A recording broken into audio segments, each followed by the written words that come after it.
Bueno, en fin, lo de hoy es de verdad un desafío. Dar una clase práctica así, con pizarra. Vamos a ver qué sale. No renuncio a poder ver algunos temitas del curso práctico en esta modalidad de trabajo. No es lo ideal, pero algo positivo vamos a sacar. Bien, si todo estuviera funcionando normalmente, en este momento, esta semana, estaríamos realizando la primera práctica del ciclo de prácticas de cinética química. Y creo que, como ya habíamos comentado, creo que con algunos incluso habíamos visto algún ejemplo habíamos visto in situ la reacción que íbamos a estudiar. Nos íbamos a dedicar al estudio cinético de esta reacción química que aparece acá arriba, que está representada con la ecuación en su forma iónica, ya purgada de todos los iones espectadores que no nos interesan y que no los vamos a incluir en la ecuación. La reacción iba a ser entre dos soluciones acuosas, una de tiosulfato de sodio, el sodio aquí no aparece, y la otra de ácido clorhídrico, en la que en este caso el anión cloruro no aparece. Lo que sí aparecen son las especies químicas que realmente participan de la reacción, que son el anión tiosulfato y el catión hidrógeno. Esas sustancias en solución acuosa son nuestros reactivos y la reacción produce una serie de productos. Uno de ellos en particular es muy importante para el estudio cinético.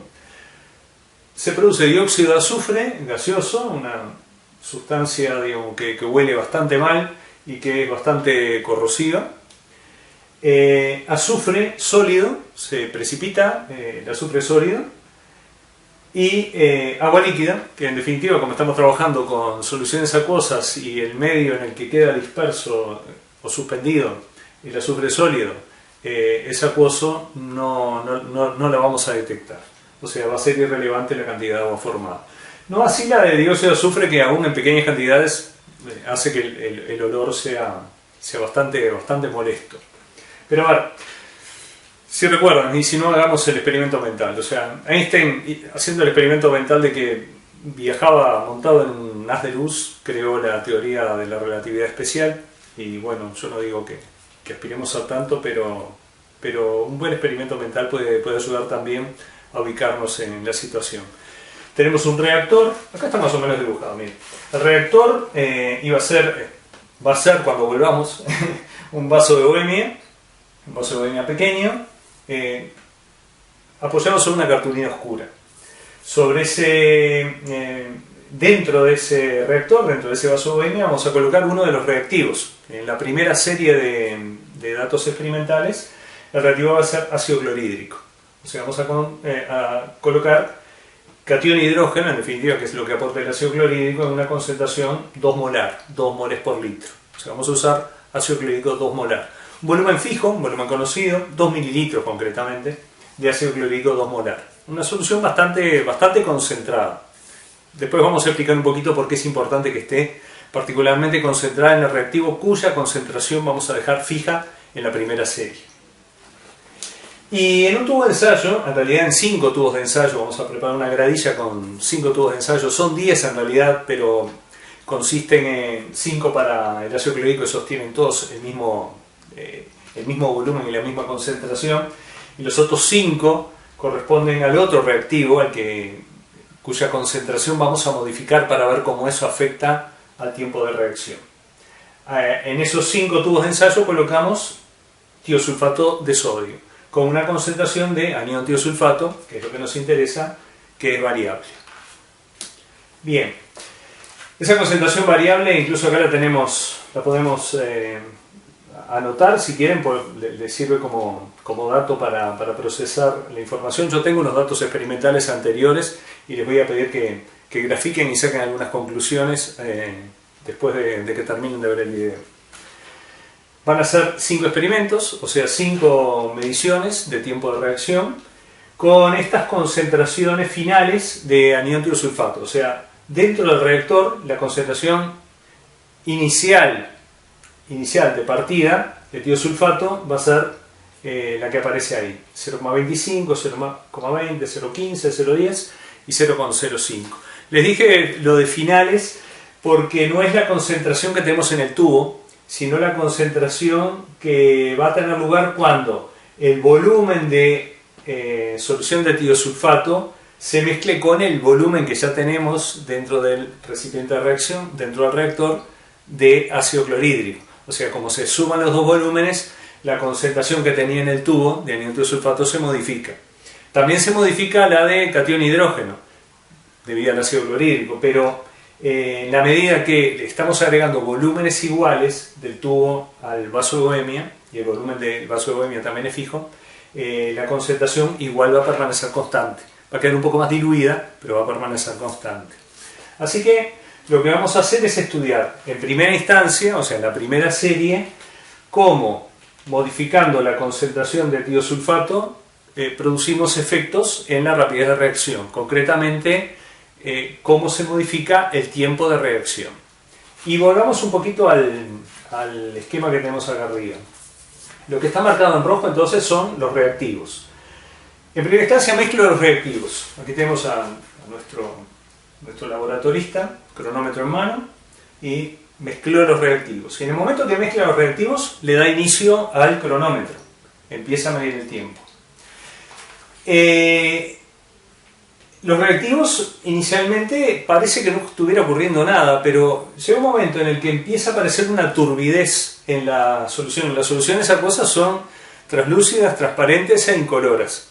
En el momento que detectamos que empieza a enturbiarse, al principio aparece como una opalescencia un poco azulada y después se vuelve amarilla, pero en el momento que detectamos el primer cambio, que decimos esto está un poco turbio, en ese momento detecto la turbidez, detengo el cronómetro. Y bueno, desde que inicié el cronómetro hasta que detuve el cronómetro, tengo un tiempo. Anoto el tiempo correspondiente, eso lo vamos a ver en un cuadro de valores. Eso lo repetimos 5 veces con las 5 concentraciones diferentes. Y a partir de esos datos, vamos procesándolos, vamos a obtener en principio una idea sobre cómo afecta la concentración a la rapidez de reacción, pero finalmente, ya un poquito más ambicioso, vamos a llegar a determinar el orden de reacción con respecto al tiosulfato y la ecuación cinética. Eso es con la práctica completa. Así que bueno, esta sería básicamente el esquema de la práctica. O sea, muy sencillo el montaje, recipiente con un reactivo, tubos de ensayo con el otro reactivo con concentraciones diferentes, los voy agregando de a uno y en cada uno de los experimentos determino a concentración inicial conocida cuál es el tiempo de reacción.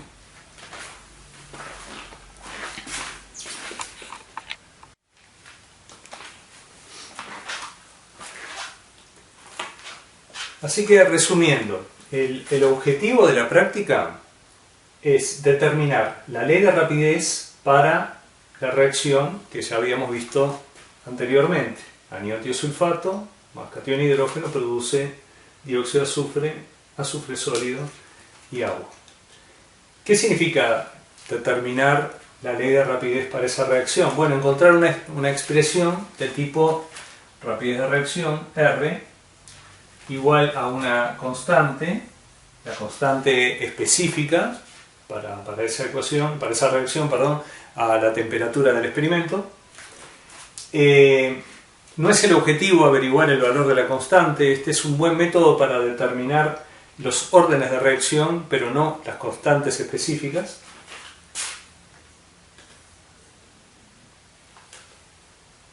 La constante multiplicada por la concentración de uno de los reactivos, anión tiosulfato elevado a la alfa, ese alfa es una de mis incógnitas, por la concentración de catión hidrógeno elevado a la beta. O sea, determinar cuánto vale alfa y cuánto vale beta es el objetivo de la práctica. O sea, la ley de rapidez, recuerden que la constante es variable, o sea, la constante no solamente depende de la reacción, sino que también depende de la temperatura. Y si hacemos la práctica un día de mucho frío, nos va a dar diferente el cálculo de la constante que si hace más calor. Por otra parte, el método no es bueno, no da certezas del valor de la constante que podemos estimar con los datos experimentales que tenemos. Así que el objetivo va a ser hallar alfa y hallar beta. Con eso nos vamos a dar por conformes. Y bueno, del otro lado teníamos un fragmento del cuadro. Esto corresponde a la primera serie, o sea, acuérdense, primero vamos a mantener constante la concentración de catión hidrógeno. En la primera serie, la concentración de catión hidrógeno va a permanecer constante. Porque lo que queremos estudiar es cómo afecta la concentración de tiosulfato a la rapidez de reacción. O sea, la concentración de tiosulfato va a ser la variable.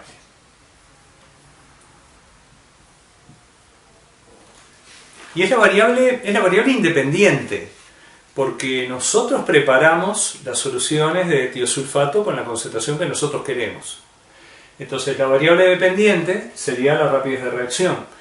No tenemos una buena manera de medir la rapidez de reacción, pero hay algo que es inversamente proporcional a la rapidez, que es el tiempo.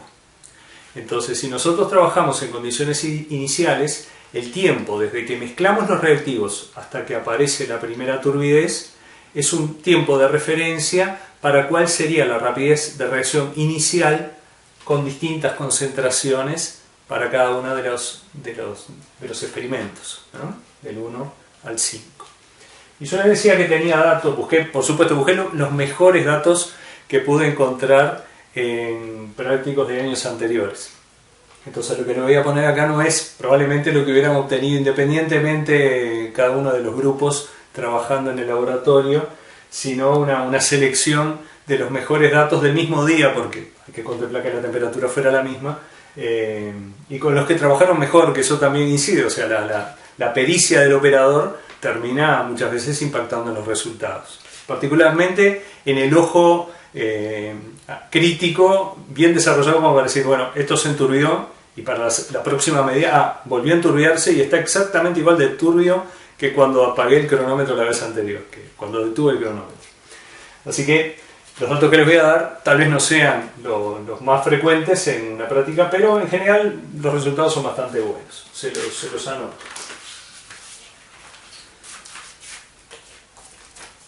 Para la concentración 0,25, o sea, vamos a razonar un poquito. Acá estamos trabajando con una concentración más alta y acá con una concentración mucho más baja.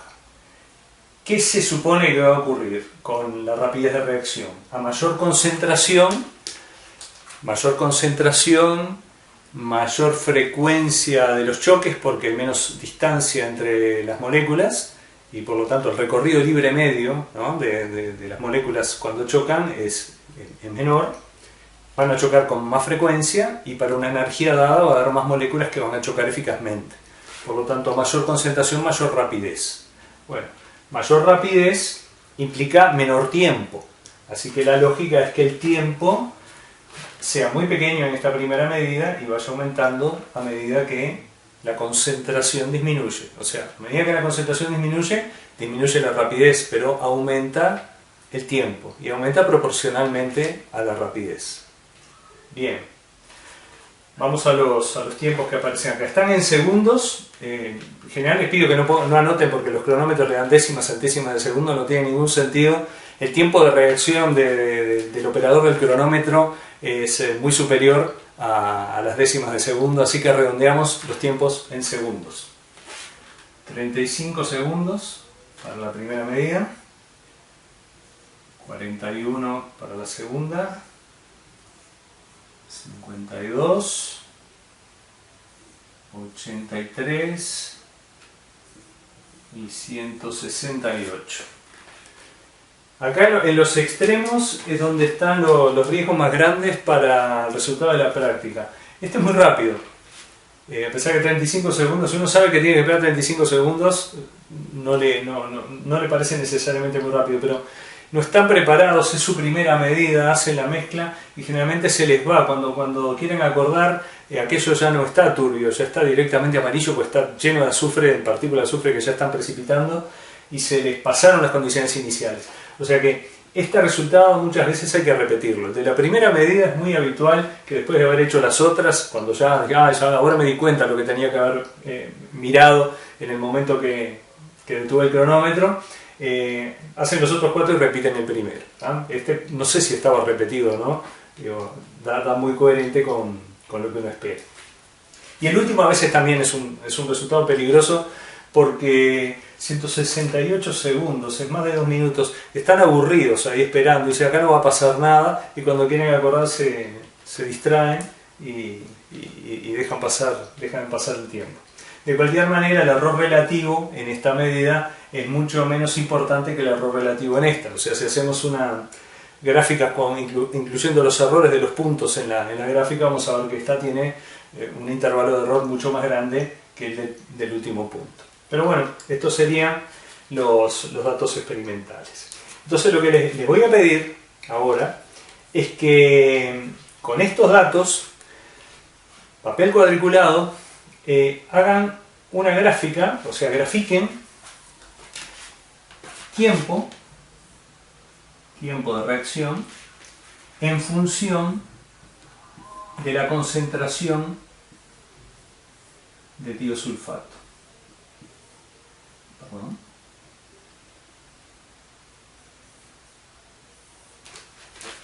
¿Sí? Tiempo en función de concentración. ¿Se acuerdan? Variable dependiente, el tiempo. Variable independiente, la concentración. ¿Sí?